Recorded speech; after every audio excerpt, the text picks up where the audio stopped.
आउनुहोस् तपाईँलाई हार्दिक स्वागत गर्न चाहन्छु। आज हामीले यहाँ संयुक्त राष्ट्र सङ्घद्वारा घोषित अन्तर्राष्ट्रिय वर्षहरू दिएको छ। करिब 14वटा वर्षहरू यहाँ माथिदेखि ल्याएर तलसम्म करिब 33वटासम्म दिएको छ है त। यसलाई हामीले मेजर सिस्टम प्रयोग गरेर जान्ने प्रयास गर्दैछौँ र तपाईँले मेमोरी ट्रेनिङ लिइसक्नु भएको छ भने तपाईँको लागि सहज हुनेछ भनेर म निवेदन गर्न चाहन्छु। सन् 1960 अफ्रिका वर्ष बनेको छ। यसलाई हामीले कसरी जानु भन्दाखेरि 1960लाई हामीले 19लाई बिर्सिदेऊ, 60लाई सम्झौँ। 60 भनेको मेजर सिस्टम अनुसार ग्यास हो। अफ्रिकामा एकदम ग्यास उत्पादन हुँदो रहेछ भनेर कल्पना गरौँ। अझ त्यसलाई बढी रेडिकुलस गराउने हो भने अफ्रिकाका मान्छेहरू प्रायः काला बढेका हुन्छन्। त्यसैले गर्दाखेरि त्यो ग्यास कालो ग्यास भएको हुनाले त्यहाँका मान्छेहरू काला हुँदो रहेछन्। कहाँका मान्छेहरू भन्दा अफ्रिकाका मान्छेहरू भनेर कल्पना गरौँ। अनि अर्को छ 1967 यो पर्यटन वर्ष। पर्यटन भनेको हामीले पर्यटक भनौँ, पर्यटक आउँदाखेरि जोक गर्दै आउँदै गर्दो रहेछन्। जुन पर्यटकले जोक गर्छ, रमाइलो गर्छ, ऊ चाहिँ एकदम आफ्नो चाहिँ पर्यटकीय यात्रालाई राम्रो गराउन सक्छ भनौँ। कसले? पर्यटकले, जसले जोक गर्छ है त। अनि अर्को छ 1971। यसमा हामीले 71लाई याद गरौँ, जातीय भेद विरुद्ध कार्य वर्ष। अब नेपाललाई सम्झे पनि हुन्छ, एकदम जात जाति विभेद गरेको छ, त्यसलाई भेद गर्नुहुन्न भनेर चाहिँ एउटा वर्ष निकालेको छ 1971मा। अब 71 भनेको विशेष गरेर हामीले केटी भन्छौँ।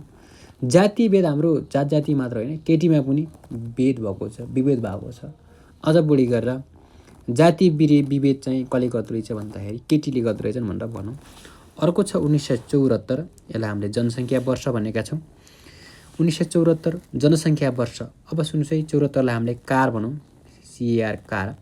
जनसङ्ख्या सबै भयभरिका जनसङ्ख्या केमा चढेका? कारमा चढेको कल्पना गरौँ। अनि अर्को छ 1976 कृषि वर्ष। 76 भनेको काजु हो। अब कृषि उत्पादन गरेर बिक्री वितरण गर्ने कुरा रह्यो। बिक्री वितरण गर्दाखेरि काजु बढी उत्पादन भयो भने फाइदा हुन्छ। कृषि उत्पादन गर्ने हो, कृषि गर्ने हो भने काजु उत्पादन गरौँ अनि बल्ल फाइदा हुन्छ भनेको कल्पना गरौँ है त। अनि अर्को छ 1979 बाल वर्ष। 79 भनेको बाल वर्ष भनेको छ। 79 भनेको हामीले केपी सम्झौँ, केपी भनेको केपी ओलीले सम्झौँ। केपी ओलीले बाल बालिकालाई मन पराएको कल्पना गरौँ अथवा बालकलाई मन पराएको कल्पना गरौँ है त। अर्को छ 1981। यो चाहिँ अपाङ्ग वर्ष भनेको छ। अपाङ्ग सुन्नुहोस् है त। 81 भनेको हामीले एफएटी फ्याट भनौँ। अपाङ्ग भनेको एकदम कस्तो अपाङ्ग? मोटो अपाङ्ग। एउटा अपाङ्ग मान्छेलाई कल्पना गर्नुहोस्, त्यो कस्तो रहेछ? एकदमै मोटो रहेछ है त। अनि अर्को छ 1985 युवा वर्ष। 85 भनेको फेल हो, FAL फेल। युवा वर्ष भनेका छ 85मा। जब युवाहरू फेल हुन्छ, देशमा केही गर्न सक्दैन, उनीहरू विदेश जान्छन् है त। युवा फेल भएपछि विदेश जान्छन् भनेको कल्पना गर्नुहोस्। 1986 छ शान्ति वर्ष। 86 भनेको भिजे भनौँ, भिडियो जोकर होइन, अथवा भिडियो जोक्की भन्छ। भिडियो जोक्कीले शान्ति एकदम शान्त भइन्छ जब भिडियो जोकरले भिडियोहरू लगाउँछ, त्यसरी कल्पना गरौँ। अर्को छ 1987 घरबार बिनेहरूको लागि आवास वर्ष। जसको घरबार छैन त्यसको लागि आवास दिने वर्ष भनेको 1987 रहेछ। 87 भनेको हामीले या फेक भनौँ। घरबार बिनलाई घर दिने कुरा त गऱ्यौ, तर कसैलाई दिइन्छ, यो पुरै फेक रहेछ, झुट्टा रहेछ भनेको कल्पना गरौँ। 1990 भनेको छ साक्षरता वर्ष। 90 भनेको बस। साक्षर हुनका लागि बसमा चढ्दा विद्यालय गएको कल्पना गरौँ।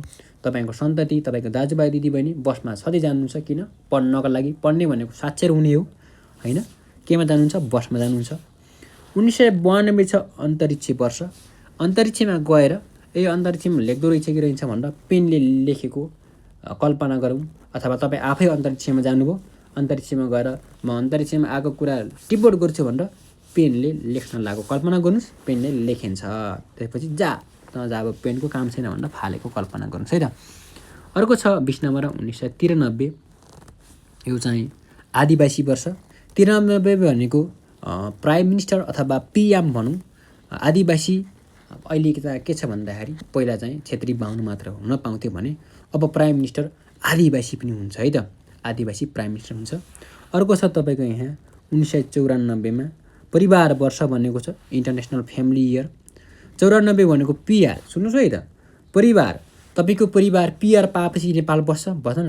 परिवार पिआर पाएपछि विदेश जान्छ है त। अर्को छ 1996, यो भने अन्तर्राष्ट्रिय ओलम्पिक वर्ष र गरिबी निवारण वर्ष भनेको छ।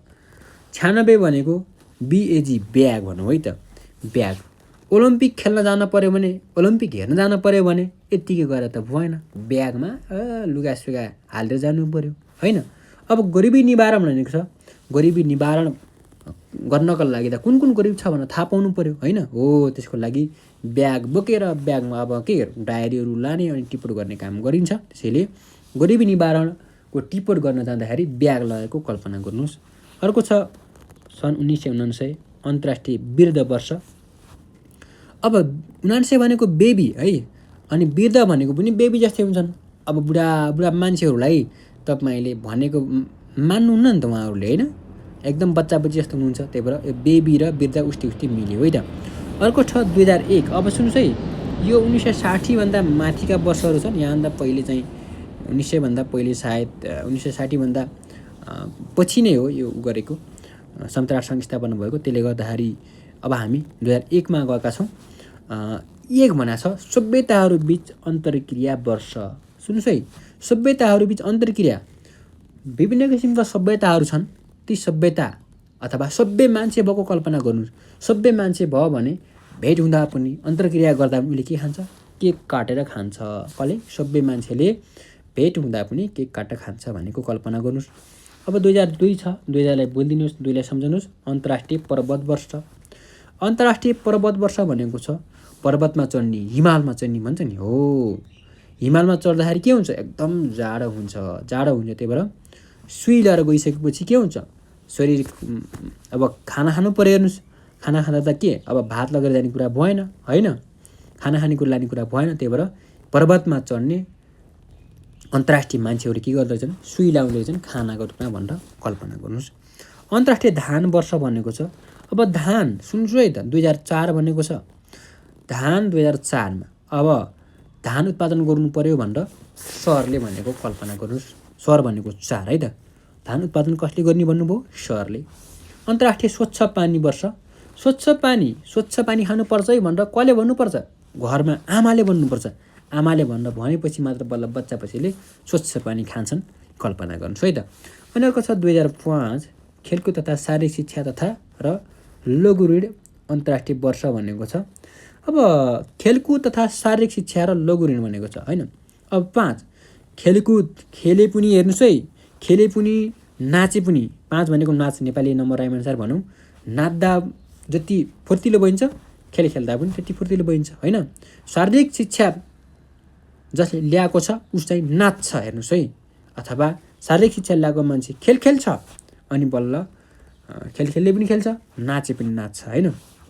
अनि लघु ऋण अन्तर्राष्ट्रिय भनेको छ सानो सानो ऋण तिर्यो भनेपछि पनि मान्छे नाच्छ खुसीले। हेर्नुहोस् है, ऋण भयो भने मान्छेलाई हेप्छन् सबैले, त्यसैले सानो ऋण भए पनि मान्छे खुसीले नाच्छ भनेको कल्पना गरौँ।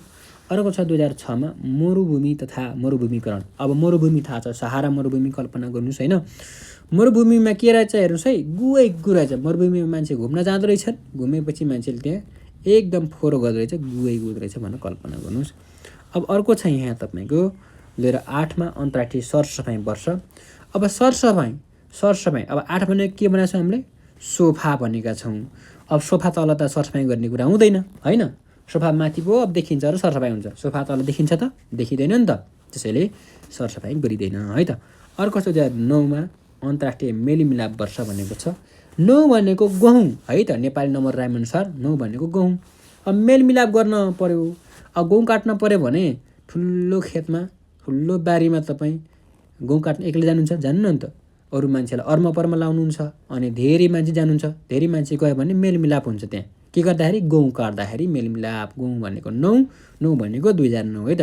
अनि अर्को छ 2010मा जैविक विविधता वर्ष भनेको छ। जैविक विविधता 10। अब सुन्नुहोस् है, अब 10 भनेको हामीले के भनेको छौँ? बस भनेको छौँ है त, बस। अब आजभोलि बस कस्ता हुन्छ? ए नेपाल यातायात, सार्वजनिक यातायात, काठमाडौँ यातायात, जुनेली यातायात हेर्नु त कति विविधता छ बसमा पनि। विविधता छ नि। अझ त्यसरी नसम्झाउँदाखेरि अर्कै सम्झाउने हो भने बसमा हेर्नु त, पहिला चाहिँ जहाँ बसे पनि हुन्थ्यो, तर अहिले ज्येष्ठ नागरिक सिट, महिला सिट, अपाङ्ग सिट र नर्मल सिट भनेर भनिन्छ होइन। केमा बसमा पनि विविधता प्रकारका सिटहरू छन् भनेर कल्पना गर्नुहोस्। अन्तर्राष्ट्रिय वन जङ्गल वर्ष भनेको छ 2011। वन जङ्गलमा नजाऊ भनेर सधैँभरि ड्याडीले भनेको सम्झाउनुहोस् है त। ड्याडीले तपाईँ सानो हुनुहुन्थ्यो त्यति बेला ए बाबु वन जङ्गल नजाऊ है त स्यालले खालाई फेरि भनेको कल्पना गर्नुहोस्। कसले? ड्याडीले। ड्याडी भनेको 11 है त। अब माथि यतिकन छुटेको छ सन् 1965मा सहयोग वर्ष भनेको छ। 1965मा सहयोग, 65 भनेको जेल। सुन्नुहोस् है त, सहयोग वर्ष। अब जेलमा को जान्छ? जो चाहिँ सहयोग पाउँदैन। सहयोग नपाउने मान्छे जेल जान्छ। अब चोरी गर्नुभयो, फटाइ गर्नुभयो भने त तपाईँलाई बाहिर छोडेर काम भएन। जब तपाईँलाई भित्र लैन्छ, भित्र लगाएपछि सहयोग गरिँदैन। कहाँ सहयोग गरिँदैन? जेलमा सहयोग गरिँदैन। जेल भनेको 65। 1968 भनेको छ मानव अधिकार। 68 भनेको जिआफ सम्झिनुहोस् है त। जिआफ। अब तपाईँको जिआफले मानव अधिकारमा काम गरेको कल्पना गर्नुहोस्।